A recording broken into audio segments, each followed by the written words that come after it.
The state of Idaho has just passed a Medical Freedom Act. It's even been signed into law by Idaho's Governor Brad Little. There's quite a backstory, though, to how this all came to be, not without a little bit of political drama. I'm going to fill you in on all the drama and all the details of what this Medical Freedom Act means for citizens of Idaho. Hey, everybody, I'm Julie Barrett. I'm the founder of Conservative Ladies of America. And today we are in Idaho taking a look at their Medical Freedom Act, which was just passed and signed into law by Governor Brad Little. There is a bit of a backstory to this Medical Freedom Act. There was Senate Bill 1023, which passed through the legislature, went to the governor's desk to be signed, and he vetoed the bill. The Idaho legislature then tried to override the veto, but they did not have enough votes to override the veto. And so they did something that was pretty strategic, and they wrapped the provisions of Senate Bill 1023 into a new bill. And that new bill was actually passed and has now been signed into law.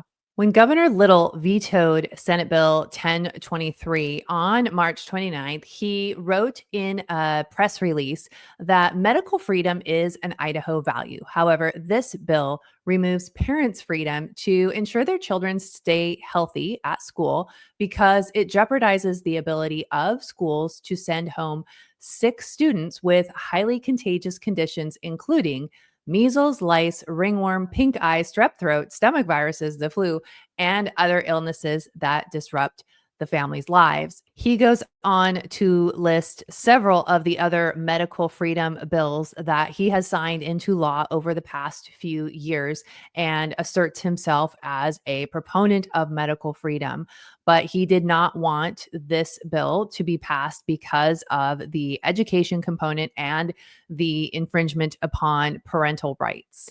So after this veto, the legislators regrouped and they dropped Senate Bill 1210AA on March 31st. Senate Bill 1210 ditches the COVID-19 only language for all medical interventions, and it cuts out the exemption Senate Bill 1023 had for Medicare, Medicaid funded places. It's also a little bit broader and tries to dodge the governor's concerns with the original bill. So, what is new in Senate Bill 1210 that was not in Senate Bill 1023? Well, a business cannot deny you service because of your medical choices. So, think of like immunization cards, vaccine passports, mask mandates, things like that. Businesses cannot deny you service over these types of things. Schools can't mandate vaccines or treatment to attend work or school. This is also tied in with Idaho's parental rights laws. The government cannot link any benefits or jobs to medical stuff either, barring federal mandates. There are no pay gaps based on your medical choices, although the bill does allow for bonuses if a company wanted to give a bonus for an employee taking a vaccine or something like that. That is not prohibited by Senate Bill 1210. This bill has huge impacts for the people of Idaho. You get to decide what is best for your body. You don't have the government or any business or school or employer telling you what you need to do with your body. Truly, my body, my choice is what applies here. Parents also have control over their children's medical care and making the calls to have them vaccinated or not. The government cannot step in and tell a parent that they must vaccinate their kids to, say, be able to go to school, participate in sports or other activities. This bill has been signed into law by Governor Little. It is a huge step forward for the people in Idaho. I think this is a really cool example of a bill that went through the legislative process, got vetoed by a governor.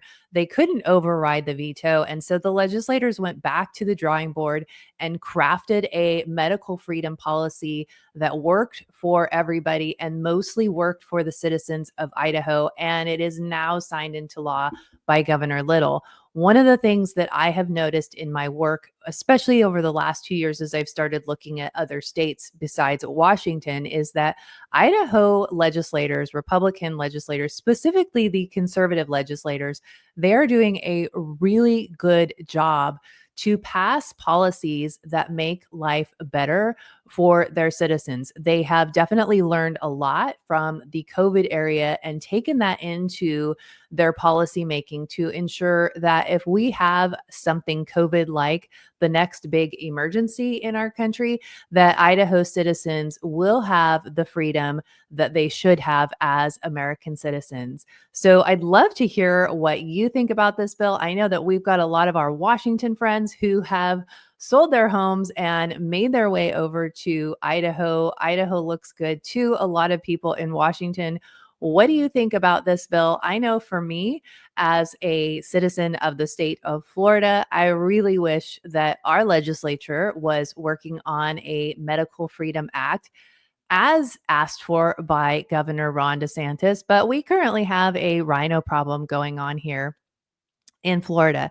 So we would certainly love to be keeping up with the likes of Idaho on medical freedom. But what do you think? Leave a comment down below. Let us know. Please do share this video. And if you are not already, subscribe to the channel and be sure you turn those notifications on, as many of our videos are time sensitive and have a call to action. As always, I've got links to all of the bills that I spoke about in this video today in the description down below so that you can go dig through those for yourself if you so choose. Thanks so much for watching, and I look forward to seeing you in the next video.